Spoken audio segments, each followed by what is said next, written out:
하나님을 향한 아름다운 고백, 시편 65편 하나님의 은혜에 대한 감사기도 부분입니다. 하나님 은혜에 대한 감사기도는 역시 제목처럼 감사 예배시에 속하고요. 하나님의 전능하심, 그리고 구원자이신 하나님, 은혜를 베푸시는 하나님, 이 하나님을 찬양하는 그런 감사 예배시가 시편 65편이 되겠습니다. 그럼 시편 65편 하나님 은혜에 대한 감사기도 시작하시도록 하겠습니다. 하나님이여 찬송이 시온에서 주를 기다리오며 사람이 서원을 주께 이행하리이다. 지금 이 1절은 65편 감사 예배시 처음인데 예배드리기 그 직전에 감사 찬송을 드릴 준비를 하고 있는, 여기서 보면 기다리오며가 나오죠. 그러니까 예배 전에 감사 찬송을 드릴 준비, 그러니까 우리가 교회 예배드리기 전에 제가 기도의 종류는 감사기도라고 말씀드리지 않았습니까?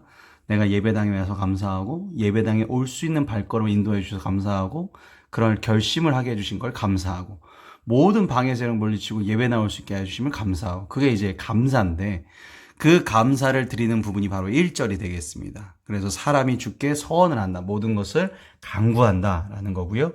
65편 2절에 보시면 기도를 들으시는 주여 모든 육체가 주께 나오리이다. 육체라는 것은 이 감사 예배시는 공동체성을 가지고 있습니다. 그래서 모든 이스라엘, 모든 사람들, 뒤에 보시면 모든 만물까지 나오는데 그 모든 사람들이 주님 앞에 나아갑니다. 이게 언제 가능하냐면 종말 때 가능합니다. 마지막 때에 모든 사람들이 하나님 앞에 나와서 심판을 받고 모든 사람이 예배를 드리는 장면이 있는데 그 장면을 이제 얘기하고 있는 것이죠. 그래서 감사 예배시이지만 종말론적 예언이다라고 보시면 되겠습니다. 죄악이 나를 이겼사오니 우리의 허물을 주께서 사하시리이다. 그러니까 죄악이 나를 이겼어요. 그러니까 내가 연약한 이 육체와 심령이 결국 죄의 길로 빠져버렸어요. 그런데 그런 애도 불구하고 하나님과 나의 관계를 깨는 건 난데, 항상 내가 그 관계를 깼는데 그 죄악 때문에 나를 심판하실 텐데 그것이 우리의 허물을 주께서 사하여 주실 것이다, 용서해 주신다는 얘기입니다. 4절에 보시면 주께서 택하시고 가까이 오게 하사, 그러니까 죄를 사해 주신 사람들을 가까이 오게 하사 주의 뜰에 살게 하신 사람은 복이 있나이다. 하나님의 심판이 임하는데 내가 하나님의 길로 떠났음에도 불구하고 하나님께서 나를 부르신 것의 그 소리에 내가 듣고 다시금 하나님께로 돌아간 사람들, 그러니까 다시 말하면 회개한 사람들은 주님의 뜰에 살게 하신다라는 것이죠. 복이 있다.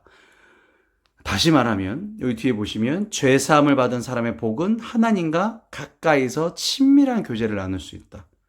그러니까 우리가 가장 큰 복이 뭘까요? 돈을 많이 벌고 건강한 게 복일 수도 있는데 이 돈이랑 건강을 주신 분을 아예 옆에다 둔다면, 옆에서 정말 친밀하게 항상 얘기를 나눌 수 있다면 이건 정말 무적이죠. 정말 죄사함을 받은 사람의 복이 바로 그러하다라는 것이죠. 이 4절 하반절에 보시면 우리가 주의 집 곧 주의 성전의 아름다움으로 만족. 그러니까 우리가 주의 집, 주의 성전은 뭐 예루살렘 성전 혹은 우리가 다니는 그 교회 건물을 뜻하는 게 아니라 다윗은 항상 마음속의 성전을 만들기를 간곡히 정말로 원했죠. 누구나 마음속의 성전. 그래서 그 우리의 주의 집 곧 주의 성전이라는 것은 우리 마음속에 있는 주님을 닮은 주님의 성전이 내 마음속에 있는데 그 마음속의 성전이 아름다움으로 만족한다. 다시 우리나라 말로 얘기하면 하나님께서 우리 마음속에 은혜를 주시는데 그 은혜를 주시는 것으로 내가 만족하며 살아간다는 뜻입니다. 결국 하나님께서 전능하시고 구원자이시고 은혜를 베풀어 주신 하나님께서 내 곁에서 나에게 항상 만족감을 주신다라는 것이 4절까지의 결론이고요. 우리 구원의 하나님이시여 땅의 모든 끝과 먼 바다에 있는 자가 의지할 주께서 의를 따라 하나님의 뜻을 따라 어미하신 일로 우리에게 응답하시리까. 땅끝의 모든 먼 바다까지 온 세상이 기도에 대한 은혜를 받을 것이다. 결국 하나님과 기도라는 것은 또 여기 앞에 나왔던 교제거든요. 하나님과 얼마나 대화하는가, 하나님의 생각을 얼마나 받아서 또 행동을 하고 있는가, 그것이 바로 우리가 천국 가는 것이라는 것입니다. 자, 65편 잘못 나왔네요. 65편 두 번째, 만물을 지으시고 다스리시는 창조자 하나님을 향한 외침이 나옵니다. 주는 주의 힘으로 산을 세우시며 권능으로 띠를 띠시며, 띠를 띈다라는 것은 그 전쟁터에 장군들이 그 칼집을 장착하게 하는 띠, 허리에 매는 그 띠를 뜻합니다. 그러니까 이 띠를 찬 사람은 칼을 차고 군대를 지휘할 수 있는 사람. 그러니까 절대 권한을 가진 왕이라는 뜻이죠. 주의 힘, 권능. 그래서 바다의 설렘과 물결의 흔들림과 만민의 소요까지 진정하시나이다. 땅끝에 사는 자가 주의 징조를 두려워하나이다. 주께서 아침 되는 것과 저녁 되는 것을 즐거워하게 하시며까지 8절인데요. 그러니까 아침이 되는 것, 저녁이 되는 것. 해가 동쪽에서 뜨고 서쪽에서 지고 동쪽, 서쪽에 있는 모든 만물이 하나님을 찬양하는 것. 그러니까 땅 끝에 사는 자가 주의 징조를 두려워합니다. 하나님을 저 사람도 알까? 근데 저렇게 끝에까지 모든 능력을 이제 하나님을 나타내신다는 거죠. 우리가 종말할 때 하나님의 능력이 누구나 알 수 있을 정도로 나타난다 그러잖아요. 그럼 그때 하나님을 경외하게 되는 것이죠. 우리가 신앙생활 하다가 가끔 하나님의 음성이 진짜로 막 들리거나, 저도 원래 육성으로는 잘 안 들리는데 정말 저도 가끔 딱 2번 들린 적이 있습니다. 그럼 진짜 무서워요. 하나님을 정말 엄청난 존재, 이 존재가 내 앞에 진짜 살아계시고 나에게 음성을 들려주신다? 와, 엄청난 거죠.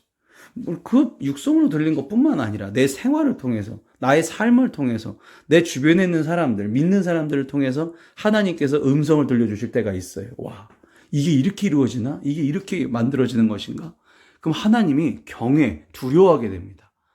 우리가 사실 자연 만물만 봐도 엄청나죠. 우리 앞절에 계속 나왔던 부분이 자연에 관련된 얘기. 이제 3절, 이 3번째 부분부터 9절부터가 일상생활에 대한 얘기인데, 이 자연을 창조하신 하나님.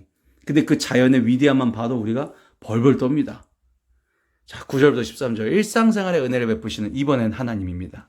구원자, 나를 죄를 사하여 주신 분, 그 다음에 전능하신 세상을 창조하신 하나님, 그 다음에 나의 은혜를 베풀어 주신, 나에게 항상 은혜를 베풀어 주시는 그 시혜자라는 뜻이 은혜를 베풀어 주는 사람이거든요. 은혜를 베풀어 주시는 분을 한번 보겠습니다. 땅을 돌보사 물을 대어 심히 윤택하게 하시며 하나님의 강에 물이 가득하게 하시고 이같이 땅을 예비하신 후에 그들에게 곡식을 주시나이다. 하나님 한 분이면 충분합니다 라고 하지만 사실 이런 것들이 필요하죠. 우리가 물도 마셔야 되고 밥도 먹어야 되고 살아갈 때 돈도 필요하고 또 우리 아이들 교육시킬 수 있게끔 뭐가도 필요한 것이고 또 우리 가족을 위해서 뭔가 해줄 수 있게끔 물질적인 거면 정말 다 필요합니다. 그런 필요한 것을 먼저 하나님과 가까이 한 다음부터는 공급해 주신다. 그래서 이걸 은혜를 베풀어 주신다. 주께서 밖으로 향한 물을 넉넉히 대사 그 일양을 평평하게 하시며, 참 읽는 사람들이 너무나 와닿게끔 되게 디테일하게 적어놨죠. 또 담비로 부드럽게 하시고 그 싹에 복을 주시나이다. 은혜로 통하여 유지되는 자연, 그리고 그로 인해서 공급되는 인간의 찬양을 뜻하는 그런 부분이 되겠습니다. 11절, 주의 은택으로 한 해를 관 씌우시니 주의 길에는 기름방울이 떨어지며, 은혜를 통한 아주 기름방울 자체, 풍성한 결실을 뜻하고 있습니다. 들의 초장에도 떨어지고, 여기서 들의 초장은 저기 광야를 뜻합니다. 저 벌판 광야까지 작은 산들이 기쁨으로 띠를 띄었나이다. 계속 건기에 물이 없는 상태에서 메말라 있던 초목들이 비가 한번 쫙 올 때 그 새싹이 움트고 하는 그런 모습. 모든 자연이 비를 맞음으로 정말 필요한 것을 공급받음으로 기쁨으로 있는 모습. 여기서 이 작은 산들이 기쁨이라 할 때 이 기쁨이라는 단어가 원어로 그 결혼할 때 느끼는 기쁨이라 그래요. 그러니까 마치 이 띠를 띄었나이가 마치 그 신랑 신부가 탁 써서 정말 기쁨으로 새로운 출발을 하는 그 모습. 그것이 바로 11절의 모습입니다. 마지막 13절. 초장은 양떼로 옷 입었고 골짜기는 곡식으로 덮였음에 그들이 다 즐거이 외치고 또 노래하나이다. 평원을 뒤덮고 있고, 우리 영화 보면 많이 나오지 않습니까? 수많은 양떼가 평원을 뒤덮고 있는 정말 풍요로운 모습. 하나님과 가까이 하셔서 하나님의 축복과 주님의 축복과 풍요를 누리시는 저와 여러분 되시기를 바랍니다. 이 시간 은혜를 베푸시는 하나님께 드리는 기도하시겠습니다. 날 구원하신 하나님 아버지, 육체와 심령이 약하여 죄악된 길로 빠져버린 날 구원하신 주님 감사드립니다. 날 향한 계획 그대로 저를 이끌어주시는 주님을 제가 외면하고 저의 교만으로 죄를 지을 때에도 언약으로 약속으로 저를 지켜주심에 감사드립니다. 저를 위하여 세상 만물을 운행하여 주시고 저를 통하여 역사하여 주시는 창조하신 하나님의 능력을 찬양합니다. 이 거대하신 하나님께서 작고 작은 연약한 날 위하여 모든 것을 베풀어 주시는 모습에 경외할 수밖에 없는 저입니다. 저를 불쌍히 여기시어 주님께 가까이 이끌어 주시옵소서. 사랑이 많으신 예수님의 이름으로 기도하옵나이다. 아멘.